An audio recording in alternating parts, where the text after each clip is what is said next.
Well, good morning, everybody, and welcome to Marcus Point Baptist Church. And more specifically, welcome to the Spirit of Christmas. How many are glad to be here this morning?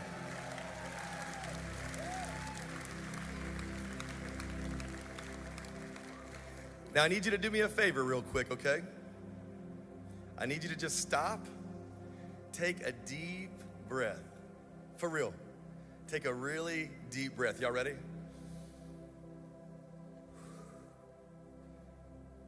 Now just take a look around you. You may have your husband or your wife sitting by you. Maybe your family is right there, or your friends. Or maybe you've come alone. But all of us today are surrounded by people who love us. Aren't you glad for that? Yeah. Well, the Bible says, for where two or three gather in my name, there am I with them. So even if you came alone today, none of us are truly alone, because Jesus is here. Church, can I say that again? Jesus is here today. And that's the message of the Christmas story. Emmanuel, God with us. He is here. And it's our desire today that you experience him in an amazing, unique, even a personal way. We've got some amazing music today played by some of the region's best musicians and singers. We have an unbelievable speaker. And church, we're even gonna feed you for free. So sit back and breathe it all in. Now, I asked for one favor. I'm gonna ask for one more. We're gonna start the music off today by featuring none other than you. All right, so before any of this team sings behind me, I want you to sing. But I don't sound good. Listen, that doesn't matter. So go ahead and tell the person beside you, it doesn't matter how I sound, I'm gonna sing. Tell them.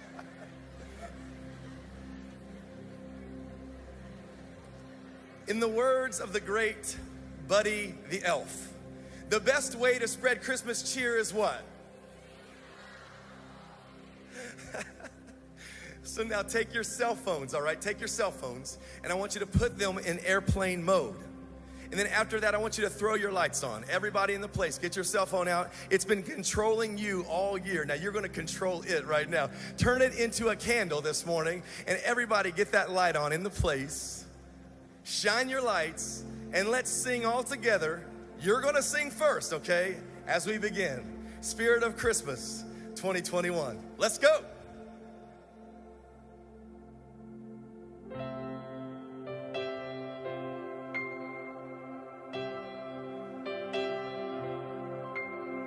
Silent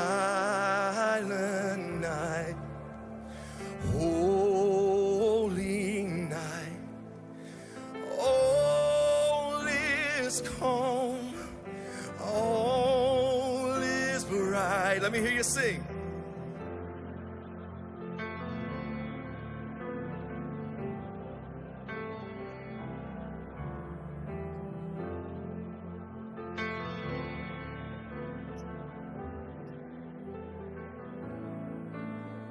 Sleep in heavenly peace. You sing.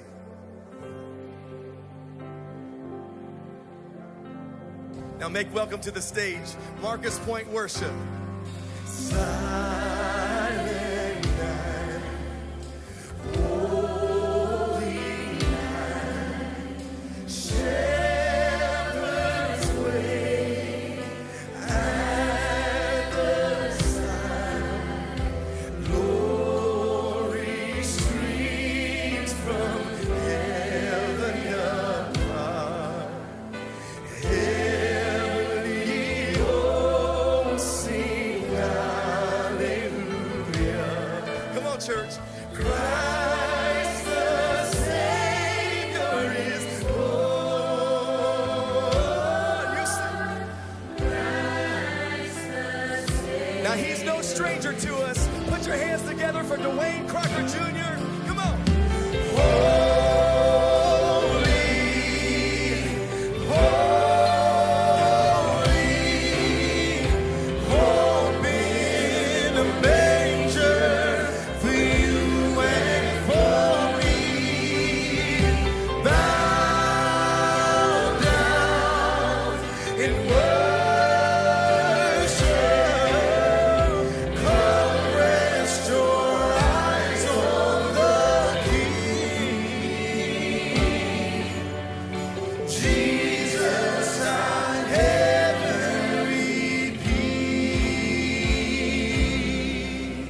You heard him a little earlier, but make welcome back to the stage on the sax, Udiel Vega.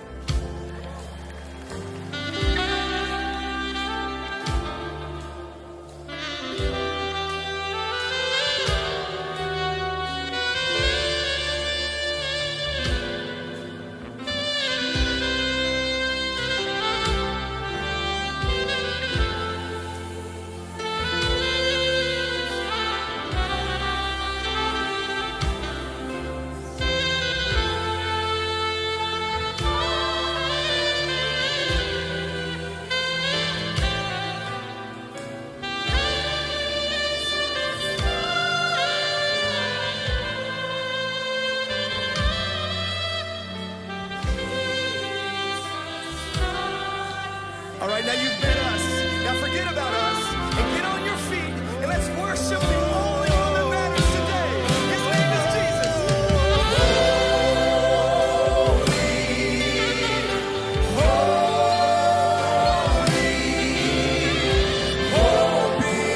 in a manger for you and for me.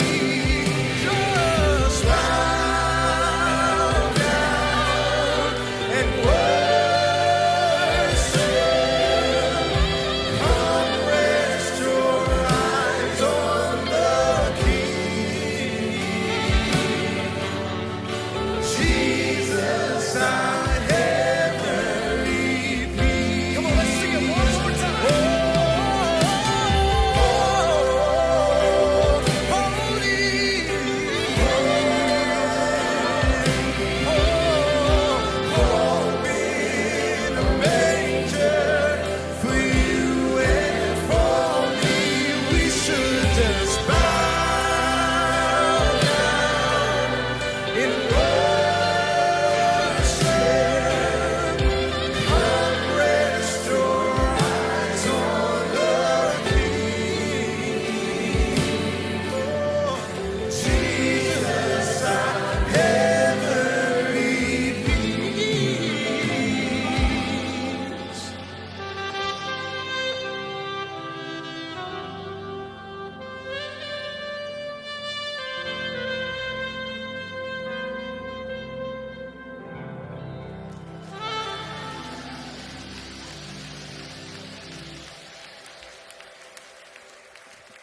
all right, don't sit down. Y'all stay up. Here we go.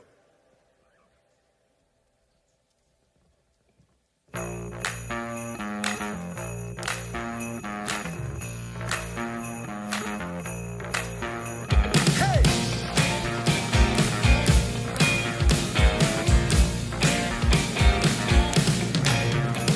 While shepherds kept them watching over silent flocks by night, behold, throughout the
Come on, this is a church service, so stand on your feet and let's worship God together today. Come on.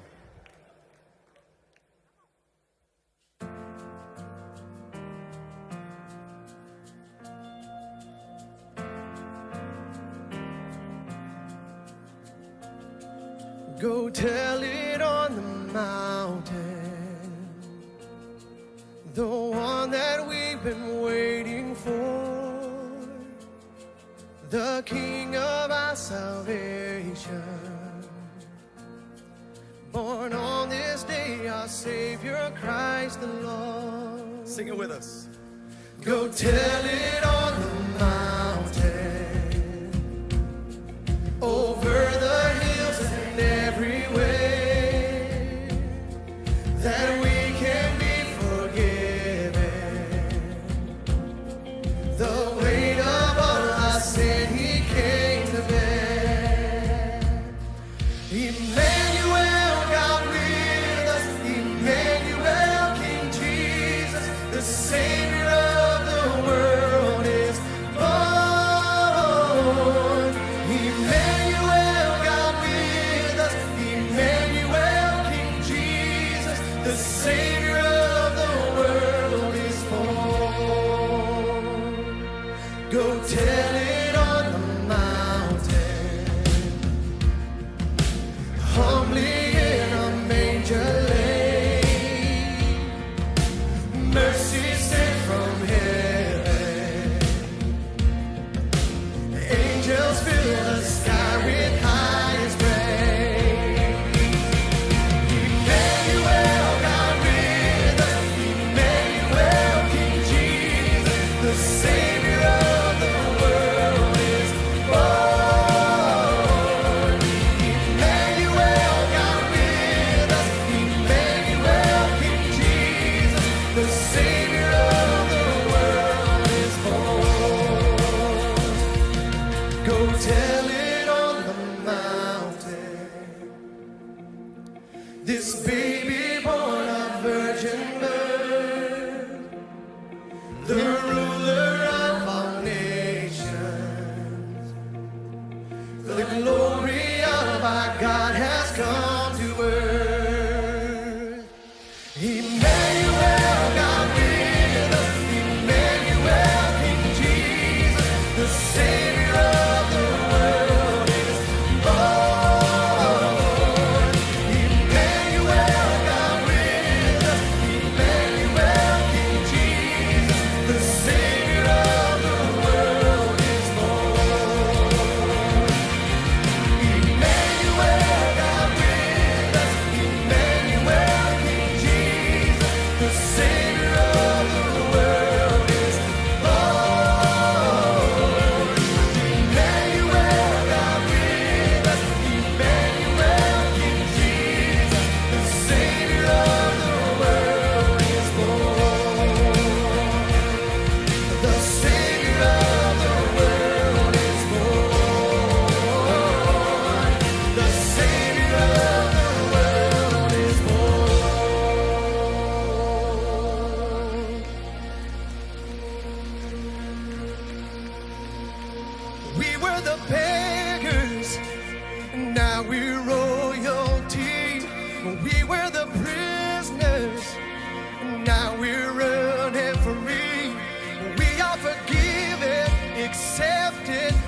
Clap your hands like this. Come on. Come on. Can you feel it in the air? Joy is everywhere. It's Christmas.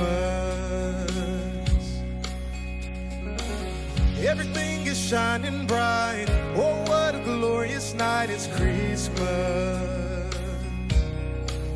It's the greatest time of the year. Come on, clap those hands. Hey. It's the greatest time of the year. Y'all ready to dance? Come on. Come on, let's celebrate. It's Christmas. So be of good cheer. Jesus is near. Come on, let's celebrate. It's Christmas. So everybody sing. Let the music ring. It's Christmas.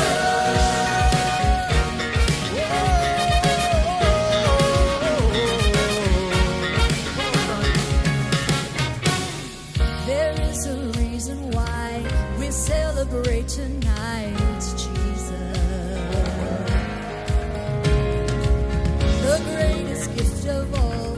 He came to save us all. He's Jesus, and it's Christmas. It's the greatest time of the year.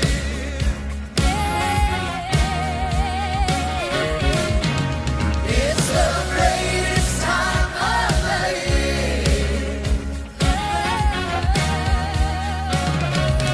Come on, let's celebrate. It's Christmas. Be of good cheer. Jesus is here.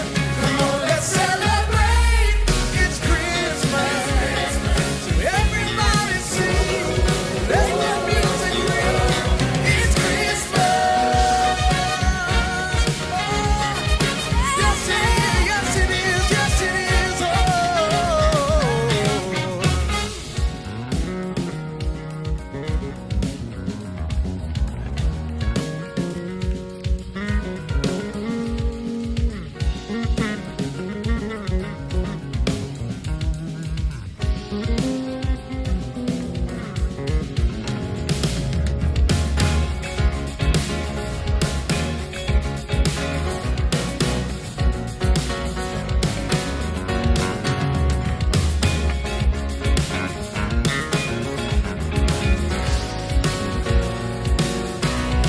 Come on, let's celebrate.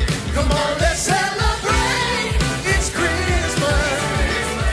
Be of good cheer. Jesus is here. Come on, let's celebrate. It's Christmas. So everybody sing. Let the music ring. It's Christmas.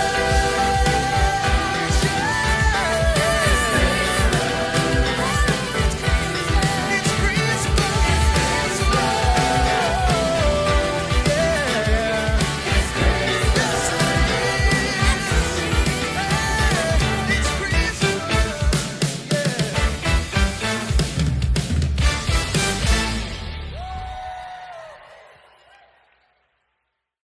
Kaylee, listen to this.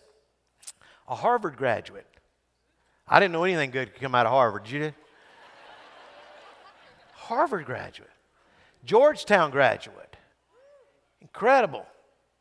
She's got degrees in political science. Of course, she was on the Trump campaign and his press secretary. Now she's co-hosting Outnumbered. You see her every day on Outnumbered.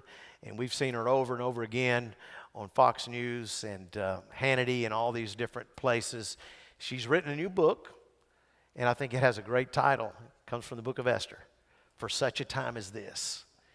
Wow, couldn't be a greater title for such a time as this, because we need people right now representing Jesus at this time in our world, such a time as this. We're so honored to have Kaylee McEnany as our guest today. Welcome her to Pensacola and to Marcus Point. Come on, Kaylee.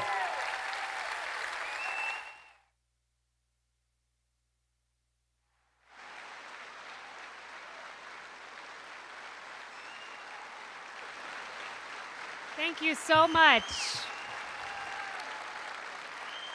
Thank you. Wow. What a Christmas celebration. I mean, the truck outside was, first of all, phenomenal. The Delta Force truck, and then Dwayne's beautiful music. Well, I've been so blessed to be in the house of the Lord this morning here at Marcus Point Baptist Church in Pensacola. So thank you all so much for having me. Pastor Godfrey, what a blessing you and your family are. So thank you. Well, starting out, a lot, I think, has changed in the last year since I left the podium. One of the biggest things that I think has changed are the questions coming from reporters. And it's Sunday morning, it's not Saturday night. The questions I'm going to read to you right now are not SNL, they're not parody, they are in fact questions asked of the White House press corps over the last 10 months. And I think it says a lot about how the demeanor, at least among the media, has changed. This was one of the first questions that the media decided to ask day one press briefing out of the gate. You'd think they'd have hard-hitting questions for the American people, but the question was this. Could you just give us some color about what it was like for Joe Biden to walk into the Oval Office? He's been waiting for this for so long. What was his reaction? I would have loved a question like that. I never got it, but I would have loved it. Then there was, will Joe Biden keep Donald Trump's Air Force One color scheme change? Another great question. I'm sure we were all wondering. Then there was this. Can you clarify for us what happened with the president's dog? There's some reports that one of them was involved in a biting incident. Whoa. And then my personal favorite, what about the White House cat? So these were questions. You compare that to some of the questions I was asked, they were a bit different in tone. Let me ask if I can, Kaylee, why does the president keep hiring people who are dumb as a rock, overrated, way over their heads, wacko, and incompetent? Yeah. Good one. Then there was, so you've used the phrase warriors to describe everyday Americans fighting the pandemic. The president's using that phrase as well.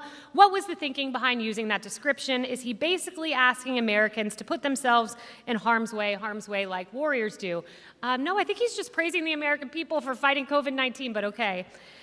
And then there was the question where you could see me flipping through my binder, and I literally stop. I went and watched the video, and my face looks up in utter bewilderment, and I just stare blankly because this was the question. Does President Trump believe that it was a good thing that the South lost the Civil War? That was a question asked by a White House reporter. I think the answer to that is obvious. But anyway, a lot has changed. But that being said, let me backtrack a little and talk about getting the job as press secretary, because it was a tremendous honor. It was during COVID-19. It was the beginning of last year. We were all locked down. As you can attest here, it's at least if you're locked down, it's good to be locked down in Florida so you can go to the beach.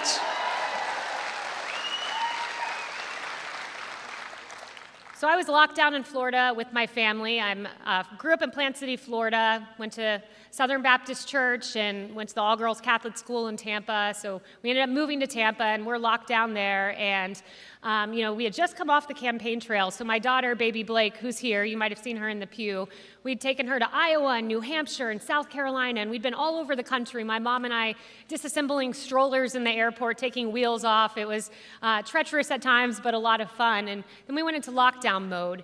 And I'm locked down at my house, and this came as a bit of a surprise, this phone call. My daughter's in the back seat, my mom's driving. I'm trying to keep my daughter quiet with a pacifier because my phone lights up, and it's this odd set of numbers. And when you see an odd set of numbers, it's usually the White House switchboard. And everyone thinks, oh, Kaylee, you knew President Trump well when you became press secretary, but I actually didn't. We had spoken a few times. I'd seen him on the campaign trail as his campaign press secretary, but I didn't know him very, very well. So this number calls, and I think, okay, this is one of a handful of calls I've ever received from the president. He's probably just going to say, great job on this media appearance you did, or something of that nature. But not this time. He called, I answered, keeping Blake quiet, and he says, I have a question for you. And I said, what's that, Mr. President? And he said, would you like to be my White House press secretary? And I said, Mr. President, that would be the honor of my lifetime. To which he responded something to the effect of, Mark, get it done. And I think he meant, Mark Meadows, go get it done. And it took a few weeks, but indeed he got it done, and it was surreal. I had been a White House intern, so I interned for the Bush administration, and I'd seen Dana Perino give a press briefing, and I'm in the back of the room, intrigued by the White House press briefing, never knowing that more than 10 years later, I would be the one to take to that podium. It was something that I never really had strongly desired, but when I got into politics, I decided that was a job I wanted to pursue, and indeed, I got the job. But upon taking the job, a few realities set in. First, leaving my daughter, because I'd be leaving her behind in Florida to go up to DC, and it was in the middle of COVID. I didn't know when I would see her. She was about 5 months at the time. And I was so sad to leave her, and I remember just days before we left, I started to cry, and I'm holding her in my arms, and literally physical tears were dropping on her little, beautiful body and her soft skin, and at that point, my tears are falling on my daughter, and she lights up with her very first smile. And I know it was her way of saying, Mommy, go do this, and it was God's way of saying, I want you to go do this. But I was still nervous. I mean, answering questions during COVID-19, a lot of uncertainty there, and I didn't know if I could do the job. And, I'm driving up the Eastern Corridor, riding rather. My husband drove me in his black Ford truck up the Eastern Corridor. We didn't want to be caught on a plane. We thought the press would say, Kaylee, caught on a plane during COVID, so we just thought we'd play it safe and drive up. We made the drive. And I'm on the way up, madly researching how to be a good press secretary, reading academic journal articles, studying. And then my dad sent me that sage advice, which was this. He said, maybe you were made, quote, for such a time as this. The words from Esther 4:14. Now, Esther, of course, saved the Jewish people. I'm not in any way suggesting I'm going to do anything as historically significant or momentous or important as that, but I believe that message was a message I was meant to hear and that we're all meant to hear. And I know I was meant to hear it because sometimes people ask me, how do you know God is real? And one of the ways I know Jesus Christ is Savior and God is indeed real is through duplication. When you receive a message 2 different ways, through 2 different people, the exact same message. And indeed, that's exactly what happened to me. Literally 3 weeks later, it was a Democrat commentator from CNN, Van Jones, who's a man of faith as well, a believer. He sent me separately, Kaylee, you were made, quote, for such a time as this. And it was God's way, I know, of saying, you can do this despite your nervousness. So I moved forward, and, I said I could do this. I've got Christ on my side despite the nerves. And I was very nervous. I remember my first day was April 13th, 2020, my first day on the job as press secretary. It was unbelievable. I walked through the rain that day. It wasn't the way you wanted to start your first job. I showed up in the press secretary's office absolutely drenched. But I was okay. I got my act together and started my first day. And Mark Meadows, who also is a believer and a man of faith, was instrumental in helping to give me the courage that first day to get through and days thereafter. And he called me, he said later that day, Kaylee, come to the Oval Office. The president's going to do a coronavirus task force briefing. You guys may remember those. It was like President Trump here, and then Dr. Fauci contradicting him often, and Dr. Birx. Yes, so I go into the Oval to prepare the president, and it was amazing. I walk in, there's this beautiful mahogany grandfather clock to the left, and I walk across the sunbeam pattern rug from the Reagan administration that President Trump repurposed for his Oval Office. And I sit on these gold couches right across from the president. He's behind the Resolute desk, which was a gift to the United States back in the 1800s from Queen Victoria. And I'm sitting there thinking, this is amazing. I'm going to brief the President of the United States before a briefing. And I realized the key to being a good press secretary, one, of course, to do a good job at the podium yourself, but is to know how to prepare your boss. And as I watched the president prepare, he read through his scripted opener a lot. It was much like this, a little binder with his scripted opener. He didn't practice a lot of the question and answer, so it didn't leave me a lot of time to prepare him. I'm watching him. He's reading his remarks. He'd take a Sharpie. He'd mark through certain things. He'd rip pages that he didn't like.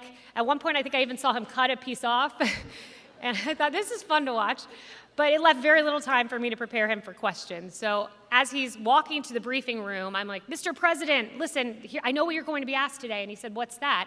And I said, well, Dr. Fauci went on TV, of course, on CNN, and suggested, if you would have started mitigation earlier, maybe we could have saved more lives. And the press is going nuts, saying President Trump didn't save as many lives as he could have.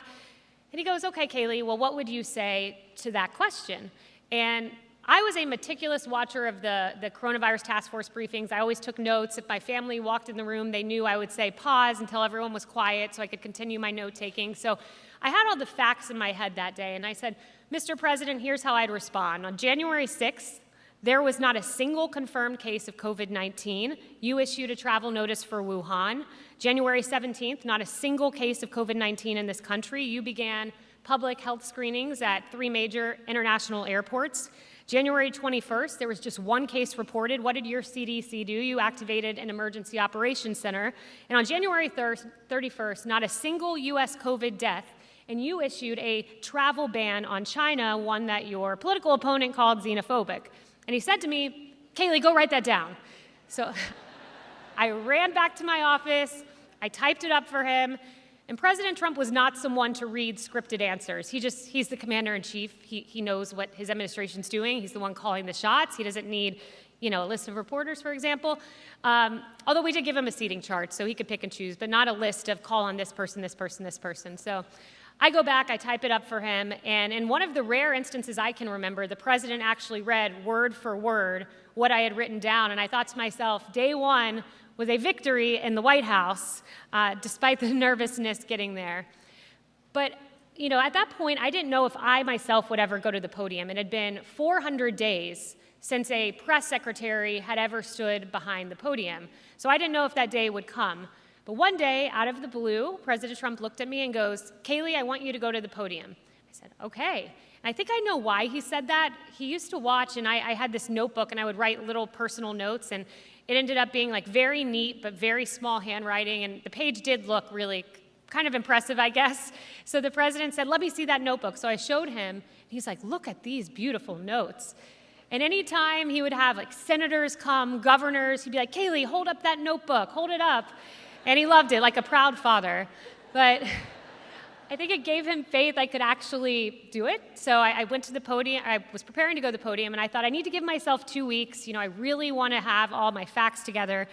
And then he kept saying, go to the podium, go to the podium. And on Thursday, he said something to the effect of, go to the podium and do it before Monday, meaning I had, essentially 36 hours to get this done. But I had a great team that helped me. We prepared. We came up with the binder, some of you may remember, perfectly tabbed. So much so that there was a camera run by the White House Correspondents Association over my shoulder that would take pictures of the binder. And it was a marvel to CNN. They wrote this headline, Decoding the Mysteries of Kaylee McEnany's Briefing Book. And we thought about doing a head fake one day. Instead of having like therapeutics and COVID and vaccine, we'd have like John Carl, Jim Acosta, Caitlin Collins, just to keep them honest. We didn't do that, but it's a regret of mine.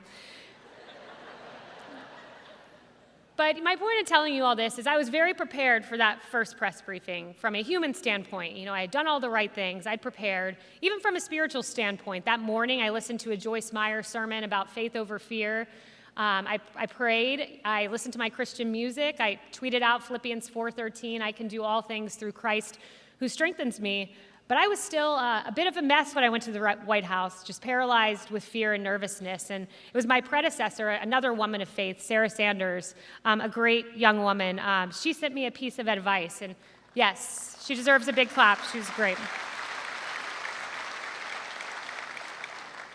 She sent me a list of advice, and the final piece of advice she sent me was this: most importantly, pray.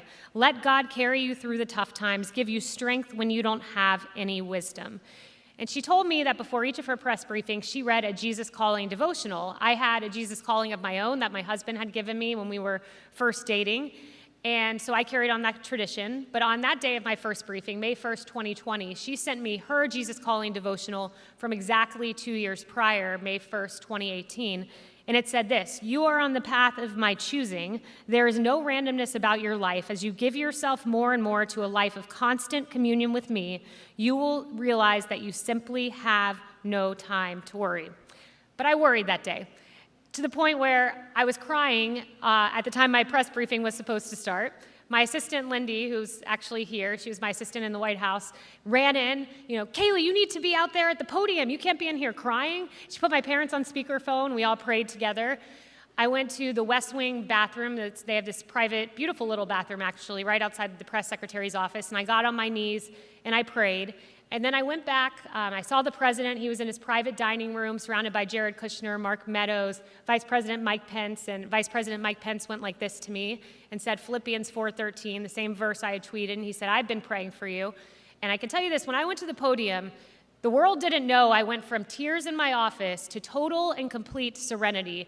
I felt like I had been there my whole life, and it was not because of anything I had done, but it was because of millions of Christians around this country, not just praying for me, but praying for the entire administration. And I can tell you, we felt your prayers. And I want to personally thank you for all of you who prayed for the president, because we felt it.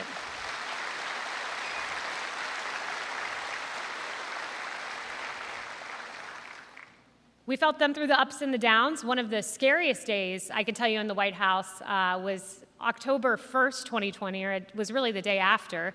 But before I get to what happened on that day, there was another important day, and I believe good and evil are constantly battling, and Jesus Christ is here, and we know how the story's written. We know who wins in the end, but that doesn't mean that Satan isn't lurking around. We know that. That's embedded in the Bible, trying to find his next victim to devour.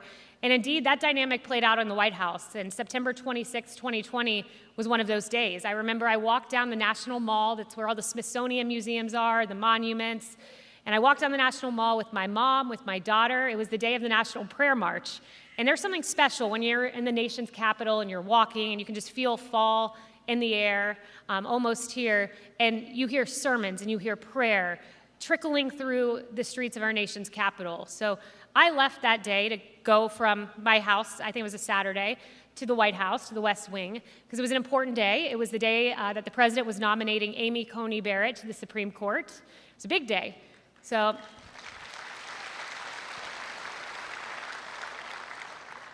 I walk in, and Franklin Graham, who was a big part of the National Prayer March, I turn the corner, running to my office a little late, and I see Franklin Graham standing there, and I see Jensen Franklin, and I see all of these great pastors who were just going in to meet with the president. Franklin Graham was hugely important during COVID-19. He gave that beautiful Easter 2020 message where he said this, the storm, and it was in Central Park, so it was really, as we were all so fearful of what was going to happen, he had set up these makeshift hospital tents in Central Park, and he gave a sermon that they broadcast on Fox, and he said this, that storm that you're going through, God doesn't give us a pass. If you come to Christ, you don't get some kind of pass where you don't go through storms. No, you still have storms in life. You'll still have viruses or whatever comes down our path in life, but he promises to be with us. He'll guide us. He'll direct us. He'll never leave or forsake us if you put your faith in Jesus Christ. So that was the message he gave as COVID was hitting, and I see him as I turn the corner going into the West Wing, and I ask him if he'll come to my office. Lindy and I were big fans of his, and we took a picture with him. He goes in to meet with the president, and then we go to the nomination of Amy Coney Barrett out in the Rose Garden, and if you'll remember, the Rose Garden event was the event where COVID-19 was allegedly lurking among the staff. You know, Fauci called it the super spreader event. I ended up getting COVID. A bunch of my staff did. The President of the United States did, Hope Hicks did. So who knows if that was the point at which it occurred, but I will say that there's something to be said for just the symbol of good, Franklin Graham and all of these great pastors who had just met with the president, who then proceeds to go out to the Rose Garden where evil is literally lurking. They're constantly battling one another. And that's why this verse, I think says it all. 1 Peter 5:8, be alert and of sober mind. Your enemy prowls around you like a roaring lion looking for someone to devour.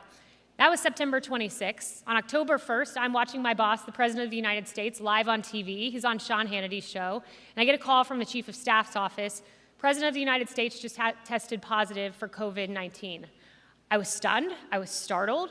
I was scared. I mean, who knew how President Trump would be able to handle this virus? We know that it's plagued so many of our brothers and sisters here in America and across the world. And I said, does the president know he's positive as he's on live television? And the Chief of Staff's office said, we're not really sure, but the person who called me wasn't really sure if he knew or not. I'm sure the Chief of Staff did.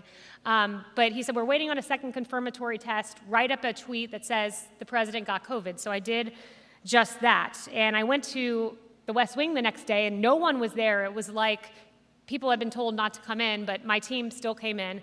It was eerie. It was scary being in a situation where you had an Oval Office without a president in the Oval Office, although that could be a norm these days, I don't know. But it was very scary at that time.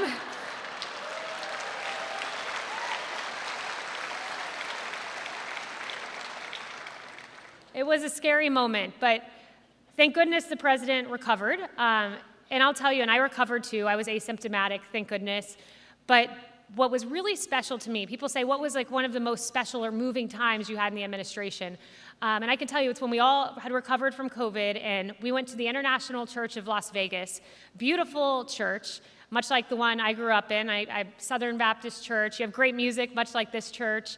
They had all flags from all across the world hanging above us. And, I go to church on Sundays with my family, but I'd never gotten to go to church with the President of the United States. So it was pretty cool to be able to sit in that pew and him sit beside me. But lyrics that I heard so moved me in a way that I hadn't been moved. And they were lyrics I'd heard for so long. Lyrics like, I've seen you move the mountains, and I believe you'll do it again. You make a way where there is no way. Those lyrics just hit my ears as if I was hearing them for the first time. And I heard a new song in that moment called New Wine, and it's a song about the crushing and the pressing and how that process yields this beautiful product of wine, and the crushing and the pressing in your life and the crushing and the pressing our nation went through and is still going through with COVID and the protests that we've seen and just some of the discord and where it feels so divisive. All of that crushing and pressing can bring something new and beautiful and great if we turn our eyes to the Lord. So that service meant a lot, particularly after we went through a hard time in the White House. But let me say this, and I do this wherever I speak just because I believe accountability is very important, especially for the media. And some of the stories that were told during the Trump administration, many months out, have proven to just simply not be true. And I think it's important to share those and to have facts, because the press doesn't change their headlines, but I think it's important to point out when they've been proven wrong. And they have been a few times. I don't know if you remember Lafayette Square. The prevailing narrative was this from NPR: peaceful protesters tear gas to clear a way for Trump to take a church photo op. You remember the photo of him holding the Bible at St. John's Church. Well, that was the headline, and there were many others like it. Washington Post wrote, "Inside the push to tear gas protesters ahead of a Trump photo op." The Washington Post also said, "From Tiananmen Square to Lafayette Square." They literally compared the two. And then there was this question from Jim Acosta: if the White House, the president, and his team had to do it all over again, would you have gassed and pummeled protesters to clear the park so the president could have a photo op? Well, fast forward 9 months later, the Inspector General of the Department of Interior, Inspector General, not a right-wing news source, Inspector General, we determined that the evidence did not support a finding that the U.S. Park Police cleared the park on June 1st, 2020, so the president could enter the park. So it just simply wasn't true. Then you go to the Russia bounty story. This one was so personal because it was such a hurtful narrative from the New York Times that Russia had bounties on the heads of U.S. soldiers in Afghanistan, and President Trump did nothing about it. That was the story. And I stood at the podium and I said, this is not verified. There's no consensus in the intelligence community. In fact, there are dissenting views on this intelligence. And I warned, before buying into something, a narrative from the New York Times that falsely states something about the president, wait for the facts to come out. But they did not wait. In fact, you had President Biden accusing President Trump of dereliction of duty. You had President Trump accused of treason. The New York Times, and this was so sick to me, even convinced military families, Gold Star families that had lost their son or daughter in war, the highest sacrifice someone could make, convinced these families that the death of their loved one was likely because of this intelligence and President Trump not acting about it. I mean, think about that. I can't imagine the pain of a Gold Star family, and I can't imagine how much more that's compounded if you think it was preventable from a commander-in-chief.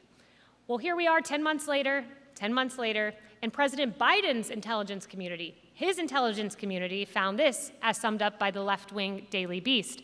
U.S. intelligence walks back claim that Russians put bounties on American troops. It was a huge election time story that prompted cries of treason, but according to a newly disclosed assessment, Donald Trump might have been right to call it a hoax. It's amazing. And it goes on and on. The COVID-19 lab leak theory, that one was, President Trump suggested maybe COVID originated in a lab in Wuhan where they were working on coronavirus. It seems like it could be logical, but not to USA Today. They said this: Trump says U.S. investigating whether coronavirus spread after China lab mishap, but cites no evidence. NPR went so far as to say scientists debunked the lab accident theory of pandemic emergence. Washington Post, fact checker, said, was the new coronavirus accidentally released from a Wuhan lab? It's doubtful. There was CNN, Anthony Fauci just crushed Donald Trump's theory on the origins of the coronavirus. 1 year later, Washington Post, how the Wuhan lab leak theory suddenly became credible, just suddenly. So if you're catching a trend here, you should.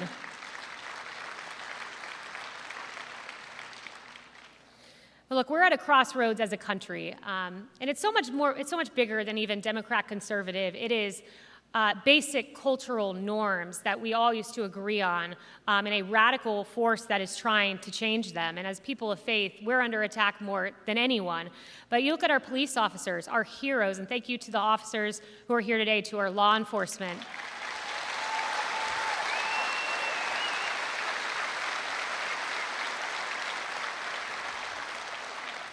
You know, I rode through the streets of D.C. After a riot last year, and they had spray painted on the Veteran Affairs sign, ACAB, all cops are, and I won't repeat that word. We're under attack when our police officers are treated so horribly. Defund the police, a prevailing narrative of the left.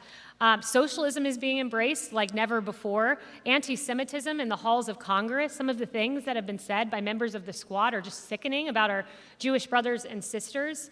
It's unacceptable. And then Afghanistan, which I think was a real turning point for our country, where the Taliban were called, quote, our Afghan partners by the Biden administration. I don't think so.